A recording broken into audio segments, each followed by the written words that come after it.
Thank you for joining me today. It's Brian Gubernick, and welcome to the No Days Off podcast, where we believe that every single day brings a new opportunity to get better. Tony Robbins and Alex Hormozi just recently had a conversation. They sat down, and Alex put the video out on YouTube, and I think it may have been a podcast episode. But if you have not watched it yet, I want to strongly encourage you to do so. Maybe you don't know who Alex Hormozi is, very accomplished entrepreneur, puts out an awful lot of content. And my guess is you probably know who Tony Robbins is. They sat down, they had an hour-long conversation where Tony basically coaches Alex.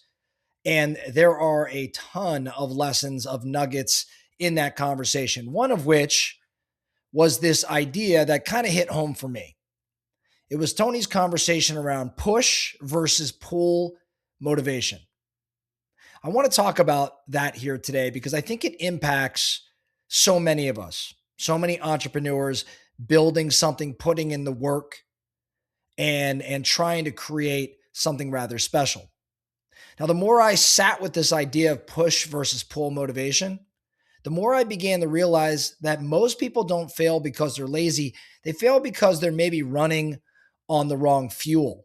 And I can personally relate to this. I know I've been there before. Push motivation is more pain driven. Pull motivation, as Tony defines it, is more purpose driven. So today I want to explain the difference.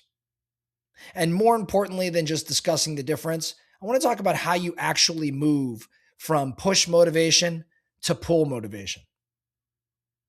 So push motivation is when pain is doing the work for you. So for example, you know you're unhealthy and the doctor scares you. That creates a push motivation. Your business numbers are down. The panic sets in and it prompts you to attempt to do something about it. Maybe your relationship or your marriage is strained.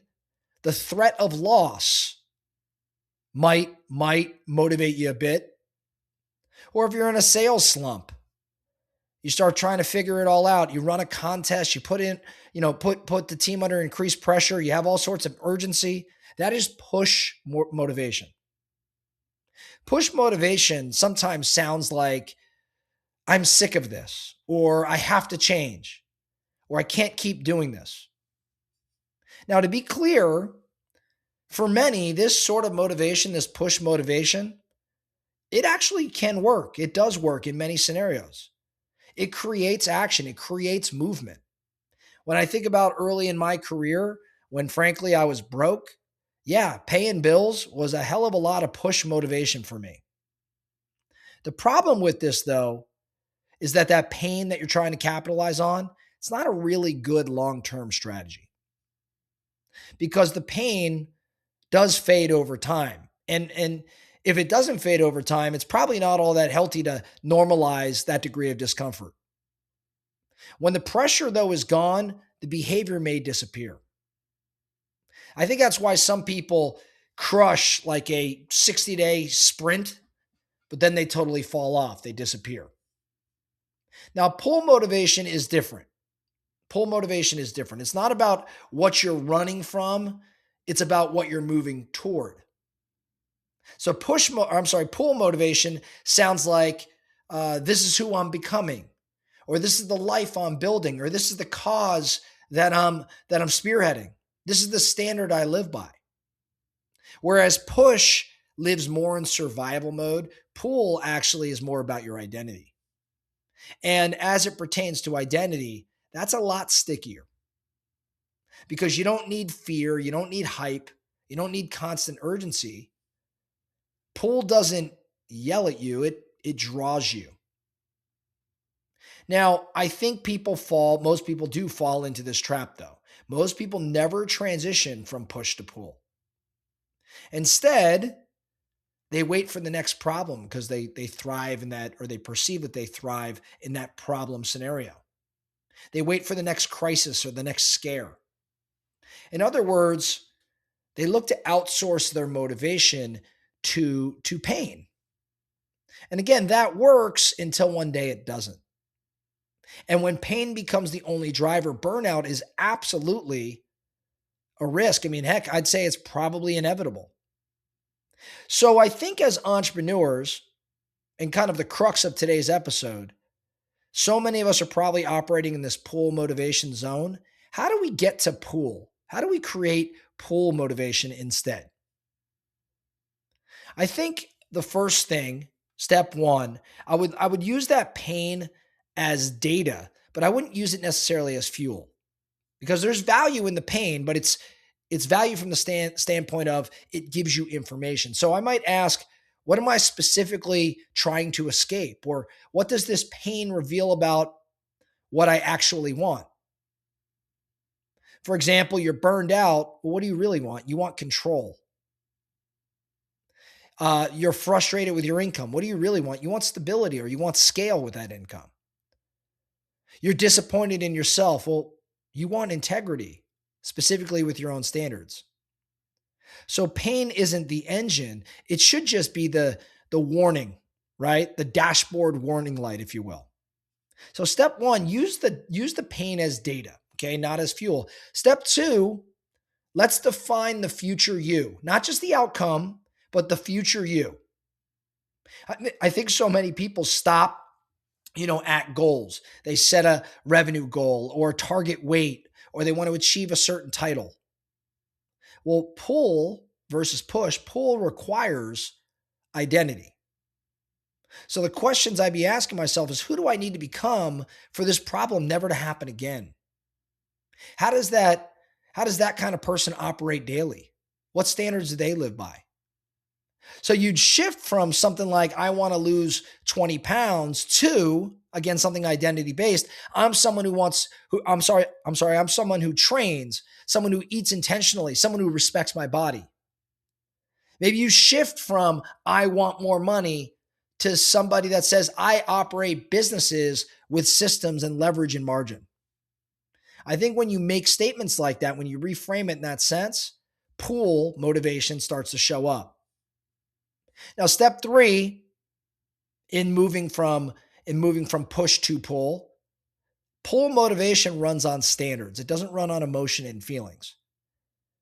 Standards sound like, this is how I do things, this is acceptable, or this is unacceptable. For example, I train 5 times a week, not because I'm motivated, but because that's who I am. I don't miss commitments, even when it's inconvenient. I don't let one bad month dictate my behavior. I think when your standards are super clear like that, the motivation becomes optional. You're just honoring standards at that point.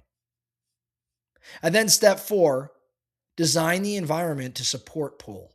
I think this is where a lot of people screwed up.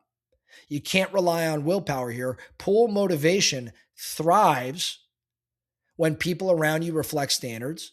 It thrives when your calendar reflects your priorities. It really thrives when the systems that you create reduce friction. So ask yourself, does my environment reinforce the person I'm becoming? Does my environment uh, reinforce or support the person I'm trying to leave behind? See, pull it's not just a mental thing. Pull is also very structural. So I think for leaders especially, and we have a lot of you here as part of the No Days Off Nation, for leaders, this really matters because push motivation, um, it does serve more compliance, but pull motivation creates more ownership. And for your people, that's what you're striving for. Sales contests, while great and effective, that is push. But your identity and team culture and standards, that's pull. So if your people only move when pressure is applied, you don't probably have a motivation problem. You have a pull problem in that scenario. So here's your action item. If you're following me here with this pull versus push, here's your action item. I want you to pick one area of your life where pain is actually doing all the work for you. Just pick one. Then I want you to ask, hey, what is this pain trying to teach me? Who do I need to become so this pain no longer exists? What standard changes starting today? Push gets you started. Many of us in business, we understand this. Push is what may have got you jump started in your career. Pull, though, pull motivation is what keeps you going. If you want long-term success, I think you've got to stop thriving on the pain or running from the pain and start building towards something that's worth pulling you forward. That's all I have for you today, the No Days Off podcast. Thank you so much for listening. And remember, every single day brings a new opportunity to get better. So let's get after it.